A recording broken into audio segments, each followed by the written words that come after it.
गति 110 शब्द प्रति मिनट। Be ready. 3, 2, 1 स्टार्ट। ढांचागत सुधार की अपनी कसौटी होती है। मजबूत ढांचे के बूते ही समस्याओं के समाधान देने के लिए प्रक्रियागत दृष्टिकोण और व्यवहारिक परिप्रेक्ष्य का निर्वहन होता है। देश इन दिनों महामारी से जूझ रहा है। समस्या विकराल रूप धारण कर चुकी है। दृष्टिकोण और परिप्रेक्ष्य दोनों इस ओर इशारा कर रहे हैं कि स्वास्थ्य जनित इस समस्या ने सरकार और व्यवस्था को हाशिए पर ला दिया है। गौरतलब है कि समस्या से निपटने के लिए मजबूत संरचना होनी चाहिए। विगत वर्षों के आंकड़े बताते हैं कि समस्याओं के साथ देश ढांचागत सुधार के उस स्तर को हासिल नहीं कर पाया जैसा समय के साथ होना चाहिए। हालांकि मौजूदा सवाल उठाने का नहीं है, लेकिन इसका खोज का जरूरी है कि आखिर जब हम बड़ा देश चलाते हैं, बड़े शासन और सुशासन के हुंकार भरते हैं, तो फिर बीमारी के आगे घुटने क्यों टेकने पड़ जाते हैं। आज़ादी के 7.5 दशक बाद भी चिकित्सा के क्षेत्र में पर्याप्त सुविधाओं का घोर अभाव है। भारत तीसरी दुनिया का देश है और अनेक बीमारियां यहाँ अभी भी व्याप्त है। मसलन तपेदिक, मलेरिया, कालाजार, डेंगू, चिकनगुनिया, जल जनित बीमारियां जैसे हैजा, डायरिया आदि। विश्व स्वास्थ्य संगठन की रिपोर्ट से लेकर तमाम सर्वेक्षणों से पता चलता है कि सार्वजनिक चिकित्सा व्यवस्था के क्षेत्र में सुशासन के संदर्भ लचीले हो रहे हैं।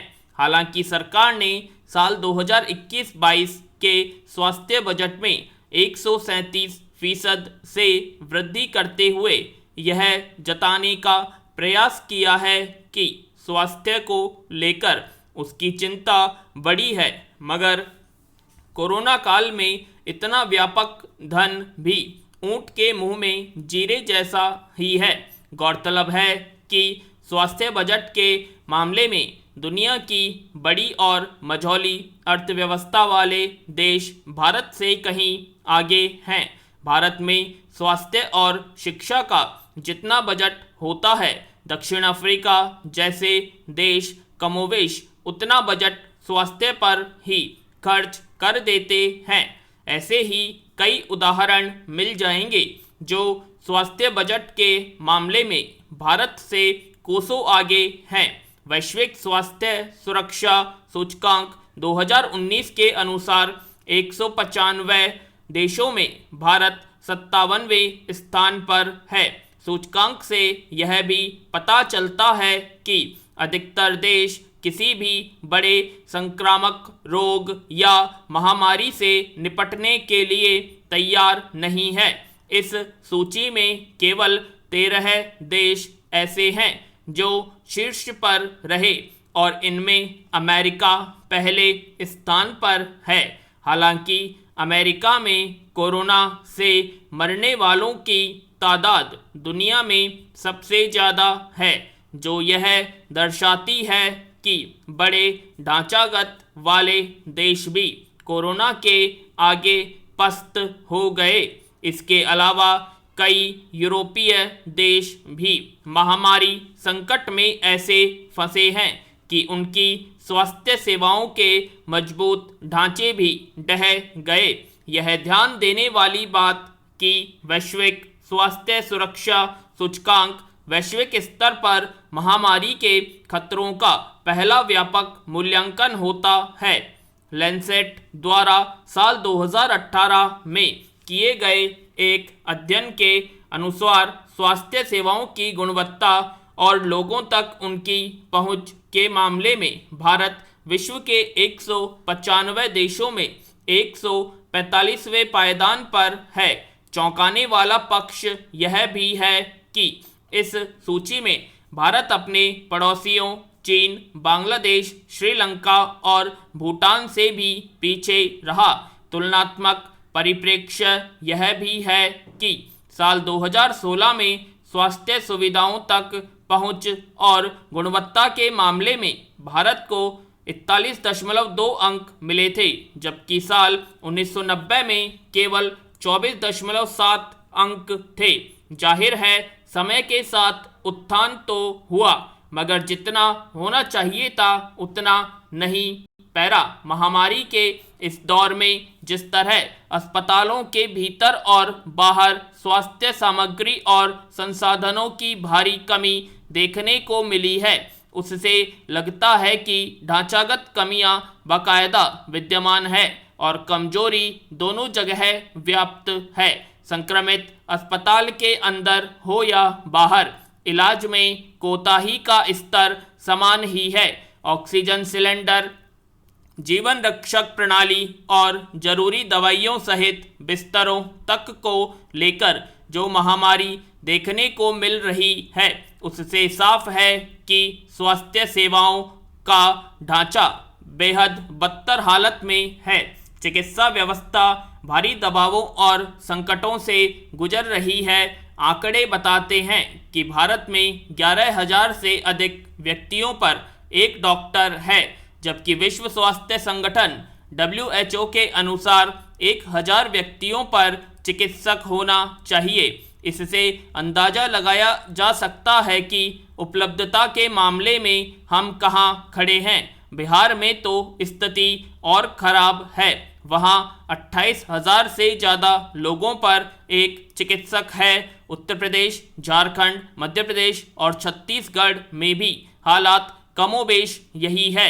मेडिकल काउंसिल ऑफ इंडिया के अनुसार भारत में वर्ष 2017 में करीब 10,41,000 डॉक्टर पंजीकृत थे, जिसमें 1.25 लाख डॉक्टर ही सरकारी अस्पतालों में काम करते हैं, जबकि बाकी चिकित्सक निजी अस्पतालों में सेवाएं देते हैं। इसमें तो साफ है कि देश में डॉक्टरों की भारी कमी है। दूसरी मुश्किल यह है कि अधिकतर डॉक्टर का निजी अस्पतालों में काम कर रहे जाहिर हैं। ऐसे में चिकित्सा महंगी ही होगी। भारतीय चिकित्सा क्षेत्र में यह बड़ा असंतुलन है। पैरा भारत की आज़ादी 140 करोड़ के लगभग हो गई है। देश में 20,000 के आसपास सरकारी अस्पताल हैं, जिनकी बिस्तर क्षमता करीब 8 लाख होगी। मौजूदा स्थिति को देखते हुए कई सरकारी और निजी चिकित्सालयों के साथ कई अन्य प्रारूपों में चिकित्सीय व्यवस्था को अब मजबूती देने के प्रयास शुरू होने लगे हैं। जाहिर है पिछले आंकड़ों की तुलना में अब स्वास्थ्य क्षेत्र में ढांचागत सुधार, थोड़ा सुधार हुआ जरूर दिखेगा। गौरतलब है कि भारत की 65% से ज़्यादा आबादी गांवों में रहती है। इस आबादी के इलाज के लिए स्वास्थ्य केंद्र, प्राथमिक स्वास्थ्य केंद्र और सामुदायिक स्वास्थ्य केंद्र व अनेक स्वास्थ्य उपकेंद्र हैं, मगर ये भी कम है और जो हैं वहाँ बुनियादी सुविधाओं का घोर अभाव है।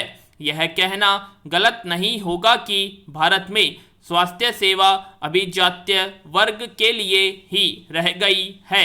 सरकारी चिकित्सालय गरीबों को उम्मीद देते हैं, मगर सुविधा के अभाव में आस टूटती रहती है और निजी उसके बूते में नहीं है। हालांकि कोरोना महामारी ने गरीब और अमीर किसी को नहीं बख्शा है। बेहतर स्वास्थ्य सुविधाओं के अभाव में महामारी सब पर भारी पड़ रही है।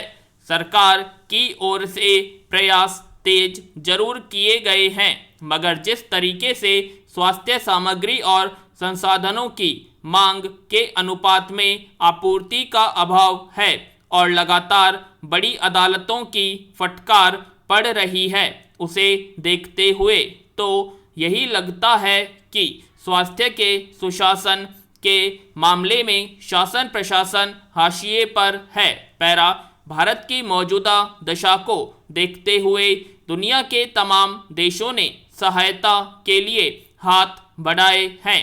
जाहिर है इससे राहत तो मिलेगी। वैसे इसे वैश्विक बीमारी या आपदा का नाम देकर साफ गोई से व्यवस्था या सरकार को बचाया जा सकता है, मगर सुशासन को अपनी दिनचर्या समझने वाली सरकार को जिम्मेदार यहाँ कम नहीं हो सकती।